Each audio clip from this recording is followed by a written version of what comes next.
Download aplikasi Bekal Islam dan kunjungi web bekalislam.com. Assalamualaikum warahmatullahi wabarakatuh. Alhamdulillah, salatu wassalamu ala rasulillah. Pada kesempatan yang bahagia ini kita akan menjelaskan tentang bagaimana cara pelaksanaan sholat id di rumah. Karena bisa jadi kita tidak bisa melaksanakan sholat id di lapangan karena ada halangan. Para ulama, jumhur ulama berpendapat bahwasanya dibolehkan sholat id di rumah bagi orang yang tidak bisa menghadiri sholat id di lapangan. Sebagaimana diriwayatkan Imam Al-Bukhari rahimahullahu taala bahwasanya Anas bin Malik radhiyallahu taala anhu pernah salat di rumahnya, fajama'a ahlahu wa banihi, maka dia kumpulkan istrinya dan anak-anaknya, kemudian dia menyuruh budaknya untuk menjadi imam.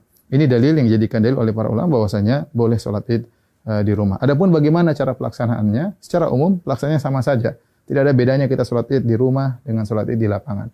Bedanya kalau di rumah kita tidak melaksanakan khutbah, itu saja. Baik, saya ingatkan kembali bagaimana cara pelaksanaan salat Id. Sebelum salat Id, kita disunahkan untuk mandi, ya, yaitu mandi tersebut kita kerjakan setelah terbit fajar, agar kita mandi di hari Id. Ya, setelah itu kita disunahkan juga untuk makan korma dalam jumlah witir, ya, mau 3, mau 5, mau 7, karena itu sunnah Nabi SAW. Kenapa kita dianjurkan makan korma? Untuk menunjukkan bahwasanya hari tersebut adalah hari Al-Fitr. Al-Fitr secara bahasa artinya berbuka. Idul Fitri artinya hari berbuka, artinya kita sudah tidak puasa lagi. Maka kita tunjukkan bahwasanya kita berbuka. Sebagaimana kita berpuasa karena Allah, kita berbuka juga karena Allah, dan Nabi SAW segera menunjukkan berbukanya tersebut. Kalau tidak ada korma, maka sebenarnya Allah mengatakan boleh makan yang manis-manis. Kemudian setelah itu kita sholat Id. Adapun sholat Id, maka waktunya dimulai dari waktu syuruk, yaitu sekitar 15 menit setelah sunrise, setelah terbit matahari. Dan berakhir kata para ulama sebelum waktu zawal, yaitu sekitar 15 menit atau 10 menit sebelum adzan zuhur. Di antara itu kita boleh melaksanakan sholat Id. Tapi yang terbaik kita sholat Id di awal waktu, di pagi hari. Adapun pelaksanaannya, maka kita bertakbir rakaat pertama 7 kali, rakaat kedua 5 kali takbir. Nah, ada khilaf di kalangan para ulama tentang 7 takbir ini. Apakah 7 takbir tersebut termasuk takbiratul ihram ataukah takbiratul ihram tidak dihitung? Ya, takbiratul ihram tidak dihitung. Ini pendapat Imam Syafi'i rahimahullahu taala dalam kitabnya Al-Um, bahwasanya takbiratul ihram tidak dihitung. Jadi bagaimana caranya? Kita bertakbir dulu, Allahu Akbar. Ini takbiratul ihram. Kemudian kita baca doa istiftah. Setelah kita baca doa istiftah, baru kita bertakbir 7 yang disebut dengan takbirat zawaid, takbir tambahan. Kita takbir Allahu Akbar. Allahu Akbar. Nah, apakah di antara takbir ini ada doa khusus? Tidak ada dalil ya, dari Nabi SAW. Nabi pernah disebutkan membaca sesuatu di antara takbir-takbir tersebut. Oleh karenanya, pendapat mazhab Maliki tidak ada bacaan. Namun sebagian ulama berpendapat boleh membaca sesuatu seperti mazhab Syafi'i. Kita boleh bertakbir, boleh bertahmid, boleh bertahlil di antara takbir-takbir tersebut.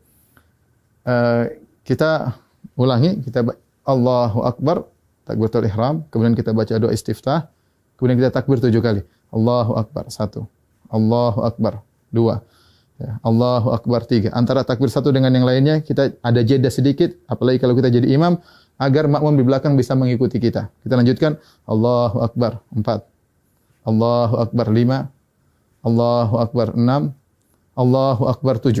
Setelah itu kita ta'awudz, kemudian kita baca Al-Fatihah. Setelah baca Al-Fatihah, kemudian kita baca surat. Nah, surat ini kita bisa baca, disunahkan baca surat Sabbihisma Rabbikal A'la, atau kita baca surat Qaf, ya. Salah satunya sunnah, seandainya seorang baca surat yang lain juga tidak jadi masalah. Setelah kita selesai baca surat, maka kita ruku, Allahu Akbar, ya, seperti biasa. Kemudian kita sholat, sampai kemudian kita pada rakaat, mau naik ke rakaat kedua, tatkala kita sujud, ya, kita sujud, kemudian kita mau bangkit ke rakaat kedua, maka kita bertakbir. Allahu Akbar. Ya. Nah, takbir dari sujud menuju ke rakaat kedua namanya takbir al-intiqal. Yaitu takbir perpindahan dari satu rukun ke rukun berikutnya, dan itu tidak dihitung, tidak dihitung. Nah, rakaat kedua kita bertakbir 5 kali.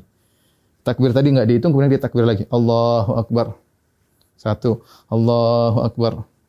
2, Allahu Akbar. 3, Allahu Akbar. 4, Allahu Akbar. 5. Kemudian kita baca Al-Fatihah dengan jahar.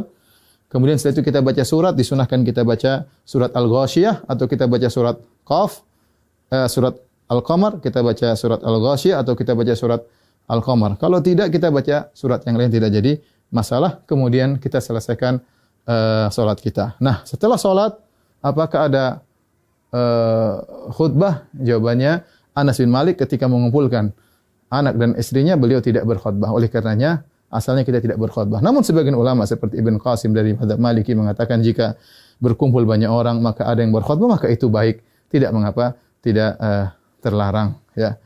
Demikian tata cara singkat ini, semoga bermanfaat bagi kaum muslimin. Semoga Allah menerima ibadah kita. Wabillahi taufik. Assalamualaikum warahmatullahi wabarakatuh.